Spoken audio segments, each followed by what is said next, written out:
Hi అండి. నిన్న పొడుపు కథకి కనురెప్ప పెట్టారండి, కామెంట్ చేశారు. కరెక్టేనండి. ఇంకా ఈరోజైతే బొండుమల్లెలో పార్ట్ 2 కంటిన్యూ చేద్దామండి. కంటిన్యూ చేసే ముందుగా ఒక చిన్న పొడుపు కథ అండి. ఈరోజు మనం నడిస్తే నడుస్తుంది, మనం కూర్చుంటే కూర్చుంటుంది, మనం పరిగెడితే పరిగెడుతుంది, మనం ఏం చేస్తే అది చేస్తుందండి. ఏంటది చెప్పండి, కామెంట్ చేయండి. ఇంకా బొండుమల్లెల నెక్స్ట్ పార్ట్ ఏంటంటే, ఆ ముసలి తాతని ఎలాగొకలాగా పనిలోకి అయితే రచిత్ తీసుకున్నాడండి. కాకపోతే ఒక షరతు పెట్టాడండి ముసలి తాత. ఏంటంటే, మీరు తినే దాంట్లో కొంచెం గంజినీళ్ళు నాకు మధ్యాహ్నం వేస్తే సరిపోతుందయ్యా అని అన్నారు. సరే అని చెప్పి రచిత్ వాళ్ళ భార్య ఇద్దరు ఒప్పుకున్నారండి.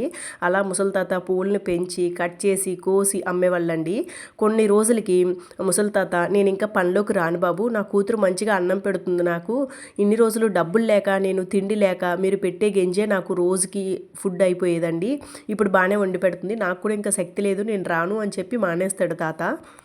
అలా మానేస్తే ఒకరోజు తాతకి ఏమైందంటే, రచిత్కి కంటిన్యూ చేద్దామే.